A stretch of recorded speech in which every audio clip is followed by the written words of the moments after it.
Welcome back to Chamber Chat. Thanks for staying with us. We have Melissa Wood from the Manicure Martini in the studio with us today. She is an educator for Dashing Diva. She is a salon owner, and we're very thrilled to have her with us today. We're addressing new products in the industry as well as sanitation practices and maybe some concerns that you've had in the past. In the last segment, we talked about the new gel polish craze, gelish, shellac, OPI gel color.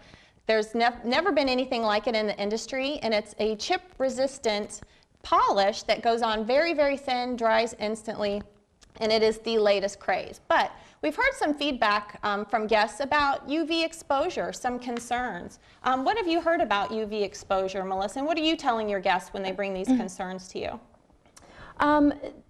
I was pretty uncertain myself at first. I had used UV lamps for, curing UV gels and things like that.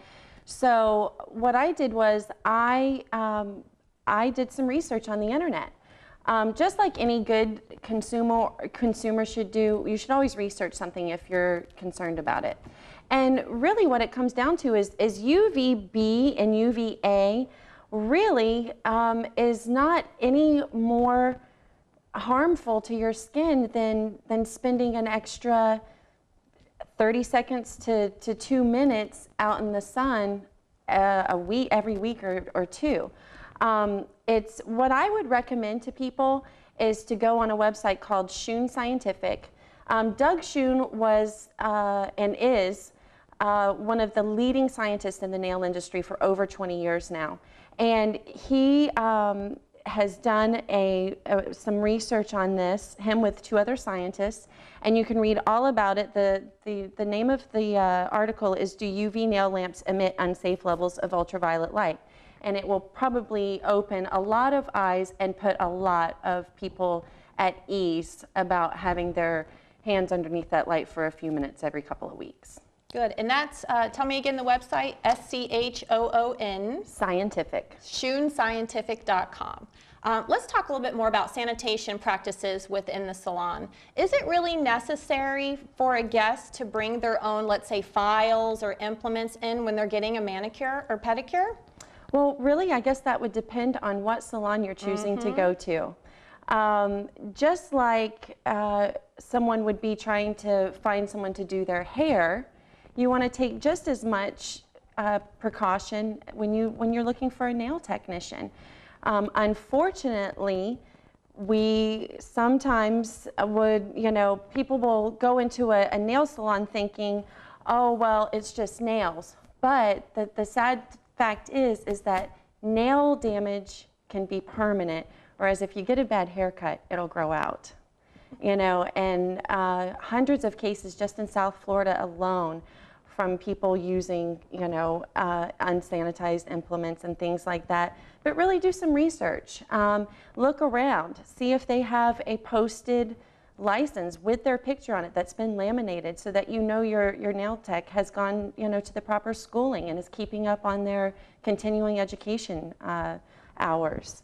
Are their implements being sanitized in the proper, sanitation liquid?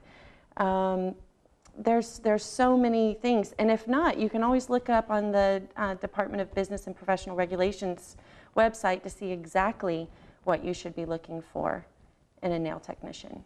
And never be afraid to ask those questions too. Like Melissa said, any reputable service provider in a salon will have a posted license with their picture and their name on it. Make sure that matches up. People in the beauty industry are required to complete CEUs, continuing education units, every 2 years, and there should be a certificate for that as well. So don't be afraid to ask. Let's talk a little bit about whirlpool pedicures and sanitation practices with that too, because you hear some negative press every now and again. Every few years you hear about somebody maybe getting an infection from somewhere. What kind of sanitation practices should occur in those whirlpool pedicure thrones where there's jets that are constantly circulating water? Well, the truth of the matter is people go into a salon to be pampered. They want to feel good. They want to, they want to enjoy their visit. And unfortunately, things like unsanitary whirlpool spas, as lovely as they are when you're getting the pedicure, can leave a trail of unhappy customers afterwards with, you know, fungal infections and even worse, in some cases, hepatitis C. As a consumer, one thing that I can, I don't want to, you know, stress this, I just can't stress it enough, I guess I should say, is never go into a salon and get a pedicure on the same day that you shave your legs. You might have nicked it somewhere. If there's bacteria in that pool, in that whirlpool, it could lead to an infection. Proper sanitation procedures for a whirlpool tub is they need to be disinfected and cleaned after every single use. I no longer use the whirlpool tubs in my salon, but in the past I have. And what I required from the girls that worked for me was, listen, we're going to clean this out along with all of the pipes. We're going to empty it out, put a bleach solution, run it for 10 minutes, and that's what we're going to do after each and every client, just to be on the safe side. If you don't notice your tech taking 5 to 10 minutes to clean that and marking it down in a book, because that is required by state law now, then maybe you should start shopping for a new nail salon. Sounds good. And we don't want to deter you from coming into salons. Most of them are very reputable and stay up on sanitation practices. Just, you know, keep your eyes open, look around.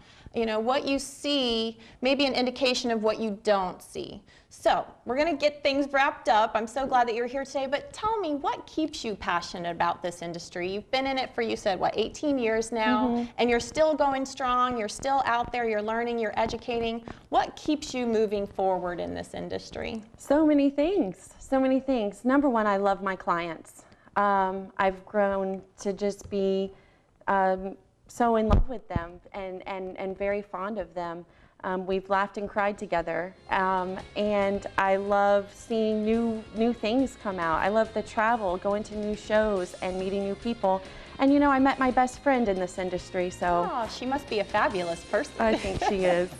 Thank you so much for being here today, Melissa. We appreciate all this wonderful information. Stay with us. We'll be back with our member spotlight. We have Jim from AAA Roofing to tell us everything you ever wanted to know about roofs. Stay with us.